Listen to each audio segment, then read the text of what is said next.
المذيعة ليست في حسابي ولا أتكلم عنها، لكن لما شيخ الأزهر يقول لها وهي بهذا المنظر أنت في إنسانة فاضلة وأنا بحترمك مع هذا المنظر، العوام كلهم اللي بيكلموني في التليفونات بمئات المكالمات يوميا يعلقون على هذا. أنا لا أجد ما أقول، لأن كان المفترض أن الشيخ الأزهر يحاوره رجل، البلد لم تخلو بالرجال عشان حتى يبقى فيه نوع من المصداقية. فقال الناس يأتي على بنت منتقبة تحمل شعار العفة ويقول لها أنا أعلم منك ومن أبوك، ويأتي على المتبرجة ويقول لها أنت إنسانة فاضلة وأنا بحترمك. ده شيء عامل نوع من اللوثة عند العوام، وأنا يؤسفني أن تكون المؤسسة الرسمية في هذا الموقف. وأنا على فكرة أنا كل أولادي في الأزهر، كل أولادي من أول ولد إلى أصغر ولد في الأزهر، بس عشان ما فيش حد يتصور إن أنا بأهاجم الأزهر والكلام ده، الكلام الذي ينسب إلينا ودائما في الجرائد يلصقوننا به على أساس أنهم يستعدوا الدولة والمؤسسة ضدنا. أرسل لي أحد الإخوة رسالة اليوم يقول سبحان الله المعتصم يثور لأجل امرأة نزع نقابها ويفتح عمورية، وشيخ الأزهر يثور لأن امرأة لبست نقابها. الله المستعان. يعني حقيقة يعني فعلا ردة فكرية، هذه ردة فكرية. يعني بدل أن يثني عليها ويقول لها يعني جزاك الله خيرا على هذا الأمر وثبتك الله وحده حذوها وغير ذلك من الأمور، يأمرها بخلع هذا النقاب. الله المستعان. وهذا لا شك أنه ضلال عظيم. وعلى كل حال هذه ليست أول يعني ضلالاته، نسأل الله تبارك له الهداية أو عزله ويرتاح المسلم من شره. في دولة فرنسا مثلا أن يقرروا قوانين تتعارض مع مسألة الحجاب بالنسبة للمرأة المسلمة، فهذا حقهم، هذا حقهم، هذا حقهم. وقف جنب الرئيس الفرنسي ضد المسلمات المتحجبات في فرنسا، أكبر راس يقول أنا مالي، أبقى أنا رأس للمسلمين ونصير للمستضعفين، وأي حد في الدنيا عايز إن أنا أأيده، لا سيما في بلاد الغربة حيث لا إسلام هناك أصلا، ويبقى الواحد عايز بس حيطة مايلة يتسند عليها علشان يقف في وسط هذا الطوفان الجارف من الكفر. أقول له أنا مالي؟ أقول له ماليش دعوة؟ ده انا كل وظيفتي ان انا بنقبض، ان انا يعني ناخد مرتب اخر الشهر. ده انا كل وظيفتي ان انا بنقبض، ان انا يعني ناخد مرتب اخر الشهر. يعني نصيحة الوجه الله ينبغي أن تأخذ بها، اتق الله واعلم أنك مسؤول، أن الله موقفك وسائلك، ولن يغني عنك أحد من هؤلاء ممن تسعى في حبالهم الآن وتخطب والدفع، لن ينفعوك عند الله تعالى وأنت تعلم أنك ملبس. فأمر النقاب ما في كلام يا جماعة، إما فرض وإما سنة.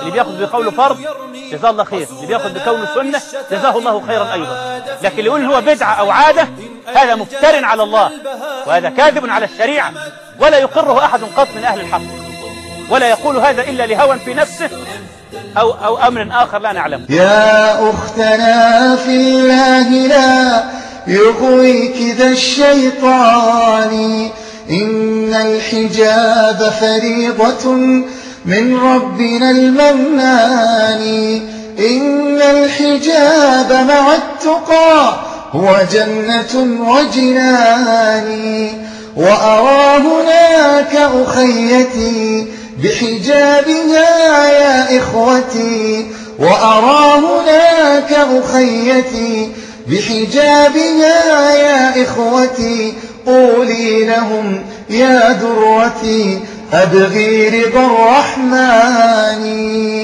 وأرى عفافك أختنا رمز الطهارة بيننا، وأرى عفافك أختنا رمز الطهارة بيننا، إن الحجاب بشرعنا عتق من النيران، قولي أختنا إن العفاف شعارنا قولي لهم يا أختنا إن العفاف شعارنا والله لن أرضى إلا على جثماني والله لن أرضى الخلا إلا على جثماني.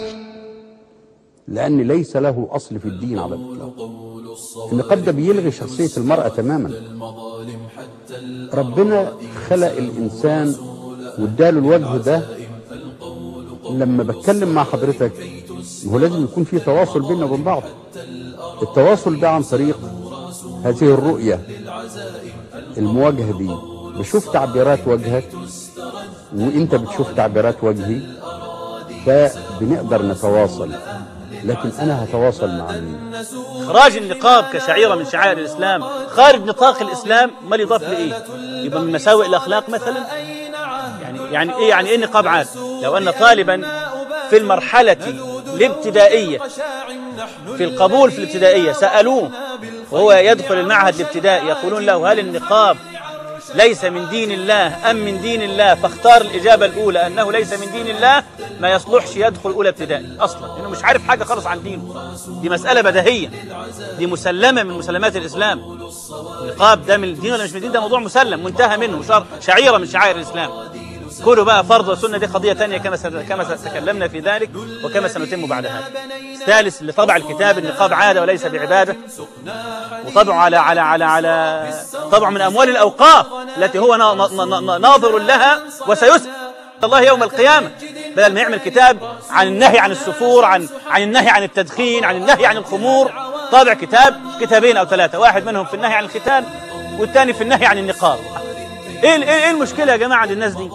نقاب ايه وختان ايه اللي تعبهم قوي دوت؟ وعاملين له كتب من مؤسسات رسمية تنهى عنه لمصلحة من هذا؟